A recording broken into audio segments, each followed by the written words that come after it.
A reading from the Gospel of Luke, chapter 22, verses 39 through 46. He came out and went, as was his custom, to the Mount of Olives, and the disciples followed him. When he reached the place, he said to them, "Pray that you may not come into the time of trial." Then he withdrew from them about a stone's throw, knelt down and prayed, "Father, if you are willing, remove this cup from me, yet not my will but yours be done." Then an angel from heaven appeared to him and gave him strength. In his anguish, he prayed more earnestly, and his sweat became like great drops of blood falling down on the ground. When he got up from prayer, he came to the disciples and found them sleeping because of grief, and he said to them, "Why are you sleeping? Get up and pray that you may not come into the time of trial."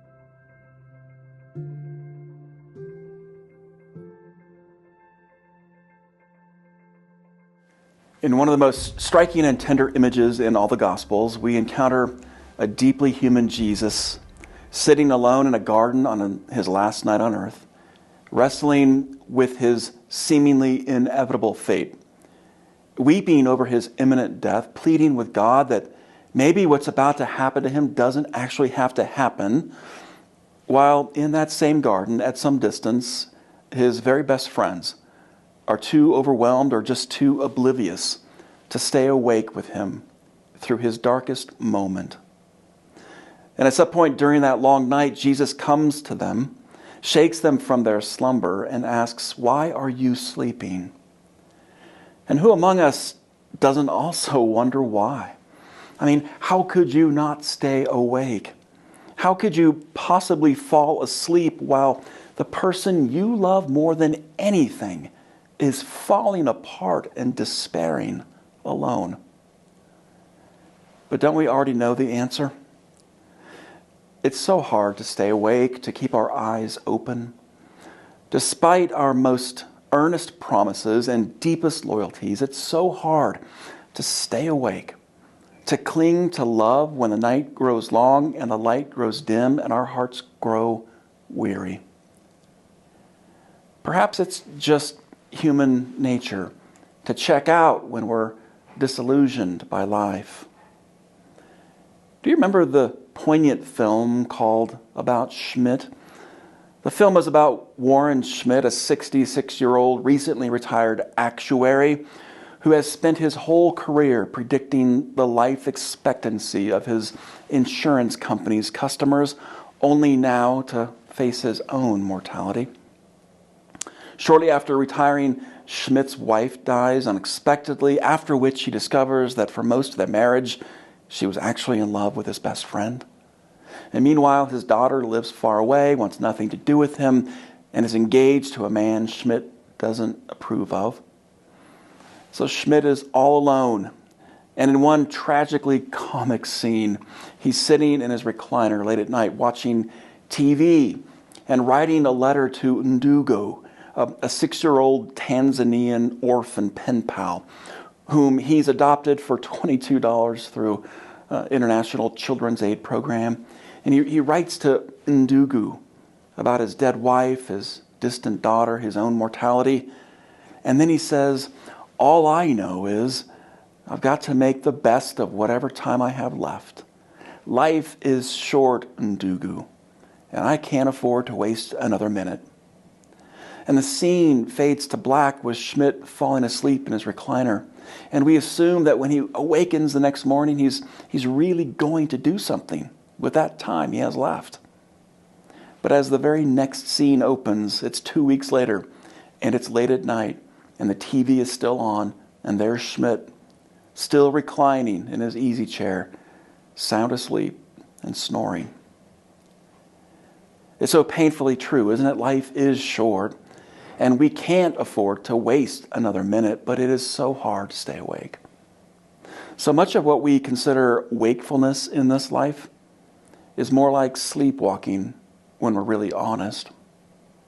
About 3.6% of the population suffers from somnambulism.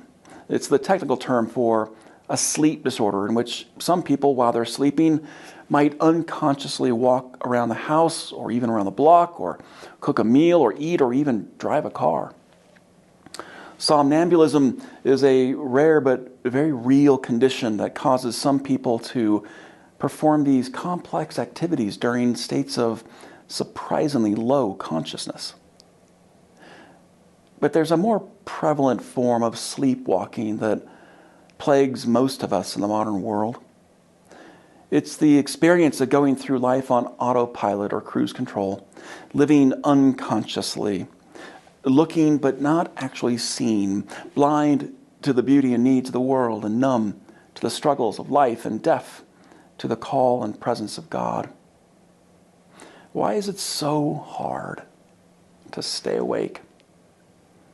Maybe it's because we grow so weary from the endless pressures and challenges of the daily grind, or by the insistent needs of others, or by the unrelenting injustices and tragedies of the world.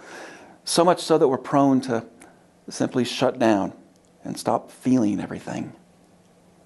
Maybe, with all that technology in our pockets delivering non-stop updates and notifications and news alerts, we don't even realize that we're living in this constant state of hypervigilance where everything is supposed to be so important that eventually nothing really feels important at all anymore. And we just sleepwalk and feel nothing. How did the great poet Pink Floyd put it once? When I was a child, I caught a fleeting glimpse out of the corner of my eye. I turned to look, but it was gone. I cannot put my finger on it now. The child is grown, the dream is gone. I have become comfortably numb. Why are you sleeping? Jesus asks his disciples. But he knows why they're sleeping, and he does not blame them. He knows that all this time, they thought that they had caught that fleeting glimpse out of the corner of their eye, a glimpse of who Jesus was and what Jesus was going to do. And that glimpse had sparked this dream that Jesus would conquer the Romans and liberate the Jews and vindicate the poor and oppressed and rule God's kingdom that was coming into the world through him. That was the dream. But then it was suddenly gone. And it happened on that same night just before they went to the garden when Jesus told them that his body would be broken and his blood would be shed and he would not eat another meal with them until after his death. And just like that, everyone went numb and they sleepwalked to the garden. But no one could stay awake. Why are you sleeping? He asks them. But what he really meant was, it's time to wake up. He was saying, your dream just isn't real. It's not that your dream is a bad dream. It's just that it's an illusion. I'm not the Messiah, he says, you expected me to be, or the one that you assumed I would be, but I really am your Messiah. And I really have come to liberate you. So wake up from your dream.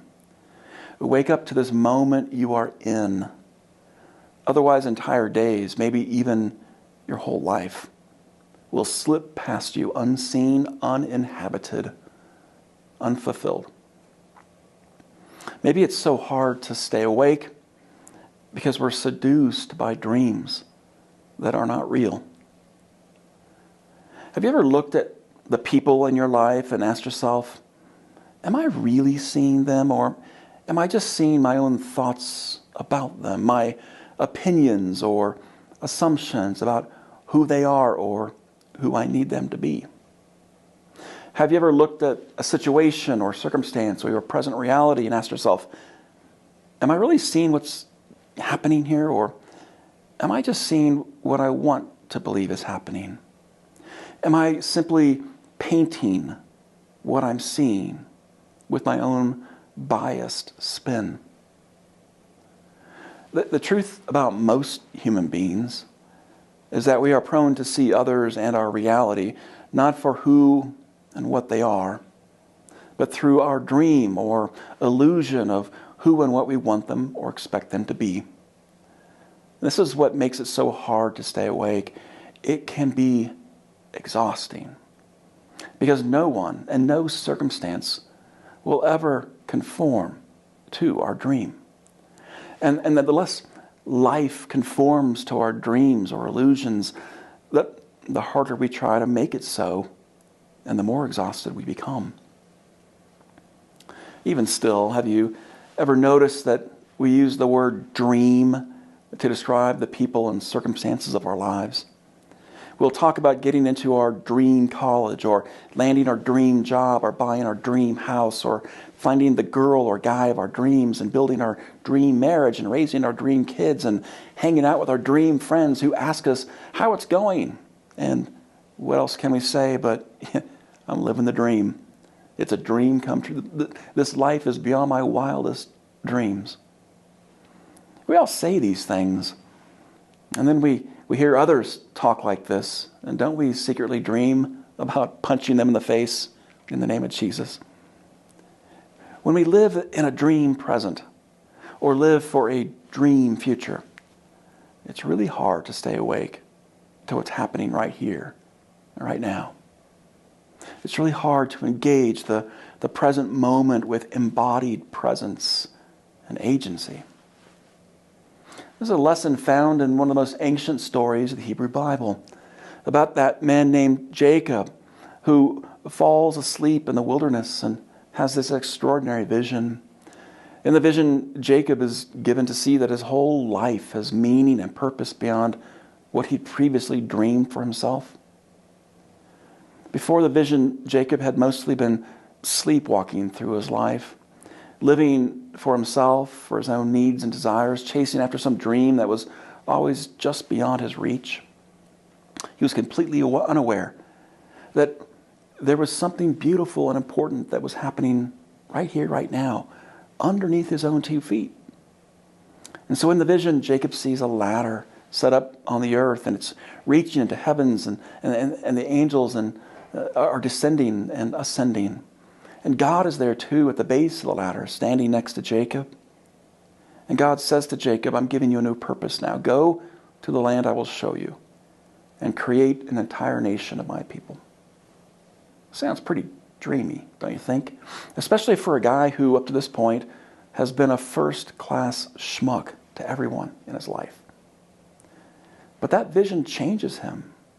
Because when Jacob awakens in the morning, the first thing he says is, surely God was in this place, and I wasn't aware of it. For centuries, the rabbis taught that the whole point of this story is that there really is another world, a dimension of the spiritual right here in the world, in this moment. And that world lies open to us whenever we awaken to it.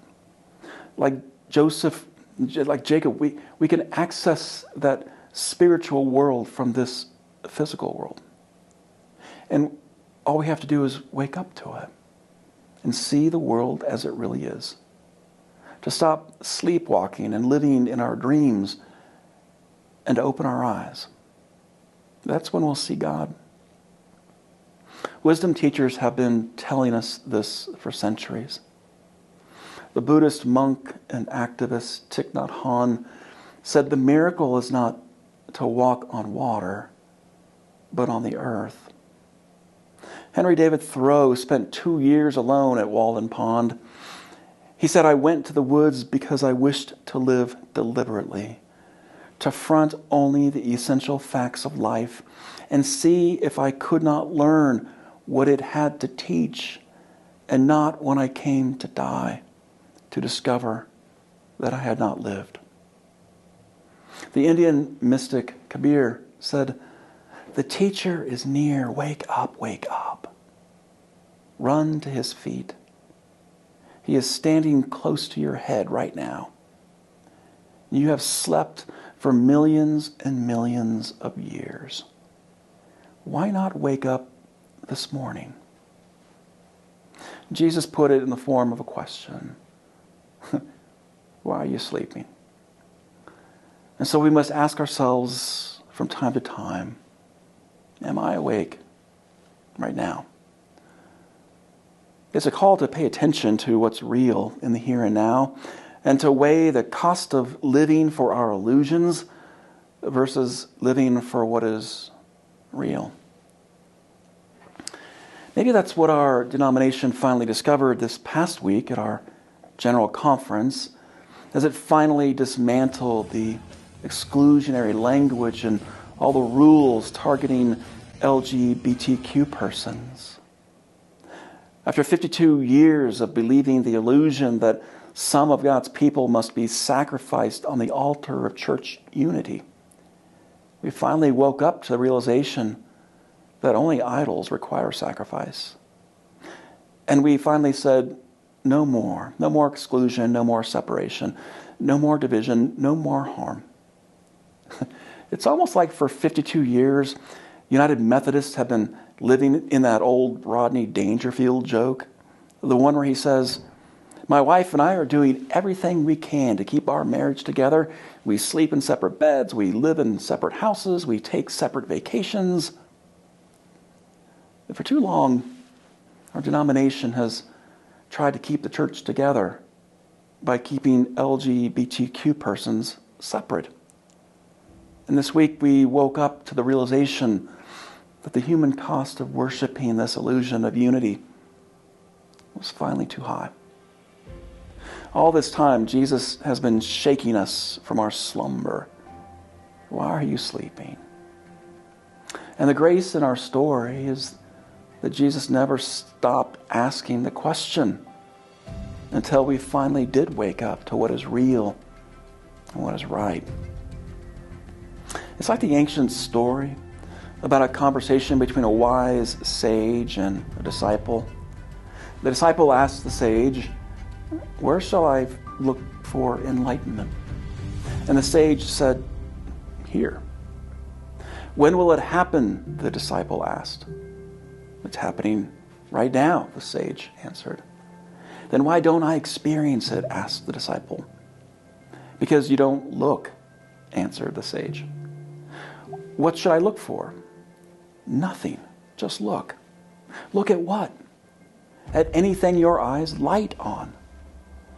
But must I look in a special way? No. The ordinary way will do. But don't I always look the ordinary way? No, you don't.